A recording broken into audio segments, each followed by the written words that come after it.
Well, hi, everyone. Todd Nash, Senate District 29. We are rolling right along.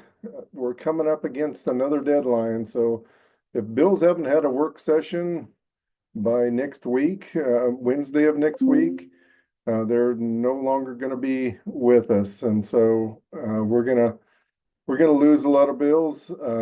And some of them are going to be mine, but we are going to get quite a few across the finish line too. We're working on some, but I want to give you an update on some of those that did get work sessions. Senate Bill 761, that's the Walla Walla Basin. That one had a hearing, a work session, and passed out, and is looking really good now.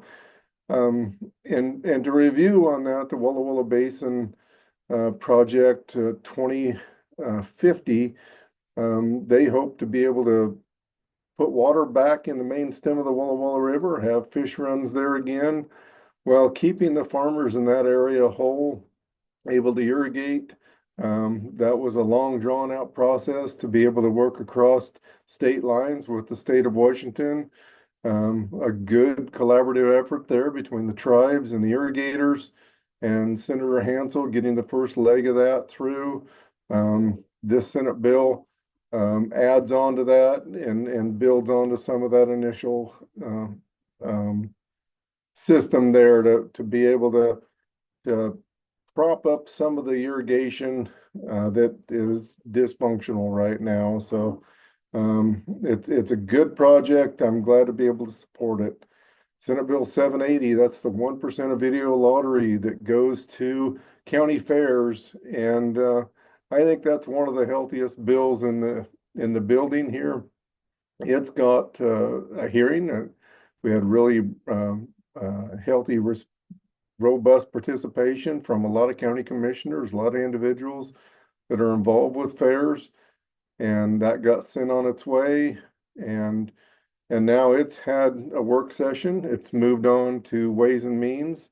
I have heard from one of the individuals on Ways and Means that it was a larger fiscal than what they thought it was. And so, but I really believe it's the 1% of video lottery that is best spent. And if we can send that money back to county fairs to do the good things that county fairs do, we hold so many community events at county fairs at an affordable rate.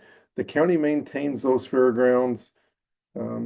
It's a good partnership there with the state when we have those times of crisis, whether it's fire, flood, whatever the case may be.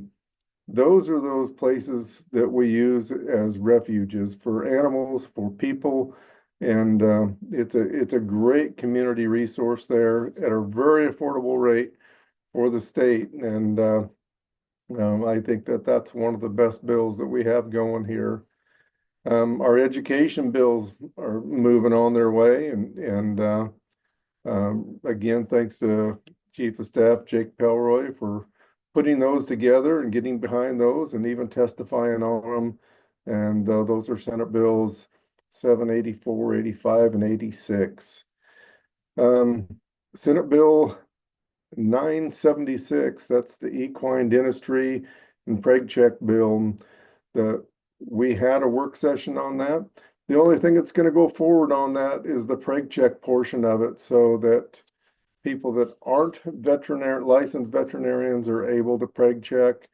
The equine dentistry part of it, I proposed a work group, and I want to tell you a little bit about the dysfunction that happens here in Salem. So I suggested a work group that take place in the interim between sessions, and ODA proposed that there be 5 different meetings there, and to be able to staff that and write a report after the fact, they attached a fiscal to that, 5 meetings and a report and some staff time, $275,000.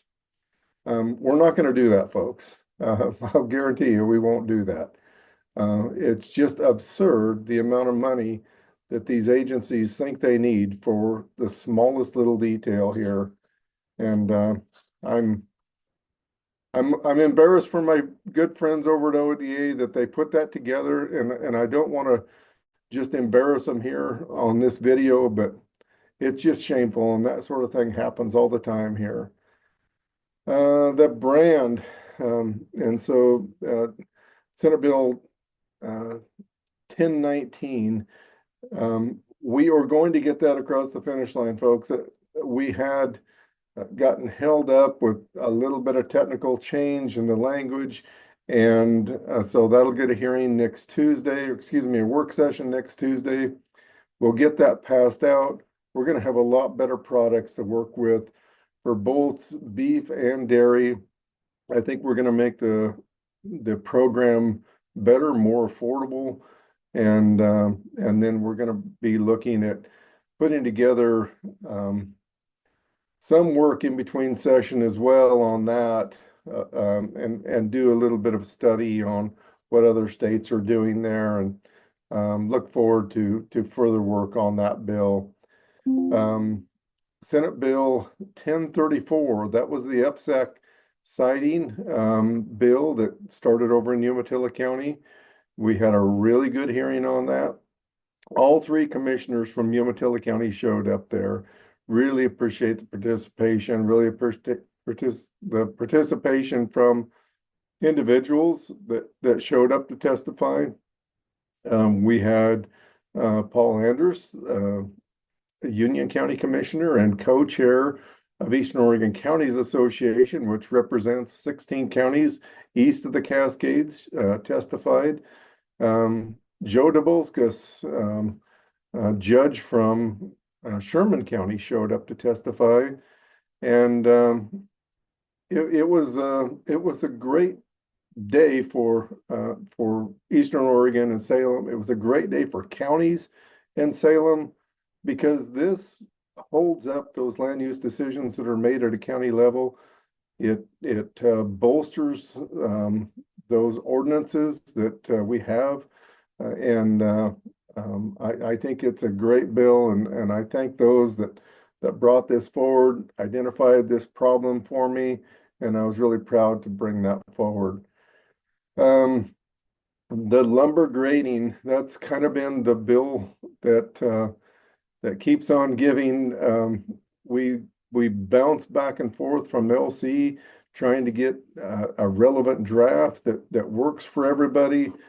Small Woodlands Association, we've adapted some of the things that have been suggested from OFIC, Oregon Forest Industries, and Council, and trying to play fair with everybody that wants to play in this arena.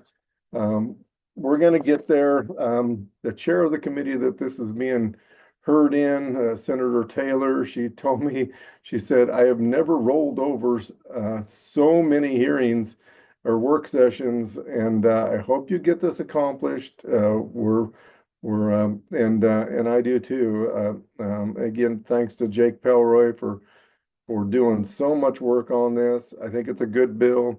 It would allow those small sawmill owners to go to a class, get certified, be able to sell lumber directly to somebody that's building a home, and then use local lumber in their home. It's kind of a small ask, but it's a big thing. And we have so many places, especially in Eastern Oregon, where we're so far away from infrastructure to deliver logs to mills that I think this could be a positive thing for some. I don't see it as being a great big economic boon to us, but I think it fits the spirit of what we do in America, what we do in Oregon. We grow a lot of timber here. We have a lot of small sawmills now, and it is the spirit of the American West to be able to process and build your own home, and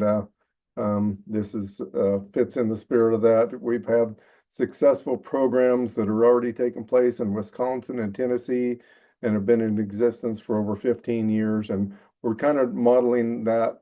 So anyway, we look forward to hopefully getting that work session across the line on Tuesday.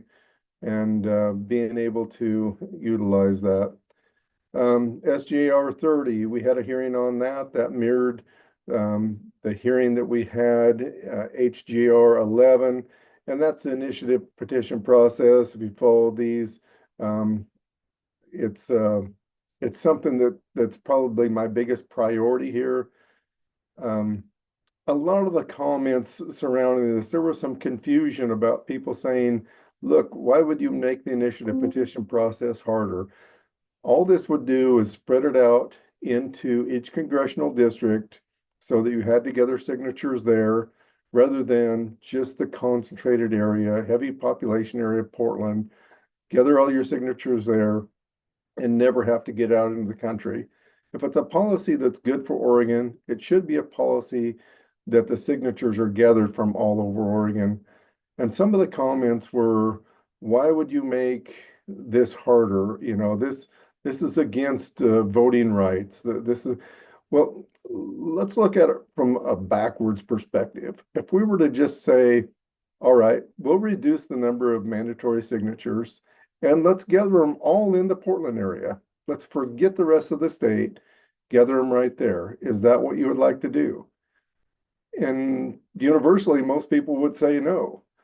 But that's kind of the argument that was being led on the other side. And it was really interesting to listen to conservative groups, some less conservative groups that opposed, but we did have a tremendous amount of support too.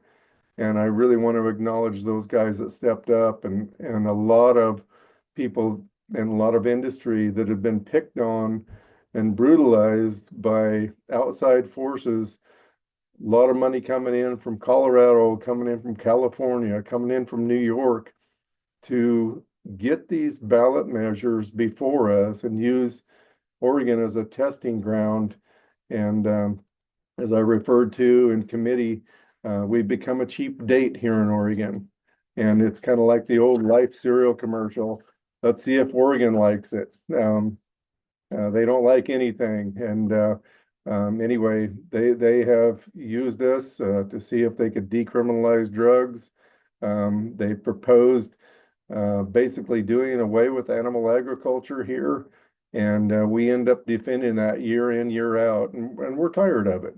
And so we want Oregon to take Oregon back. And I think that this initiative petition process could help that a little bit. So with that, I'm going to sign off here.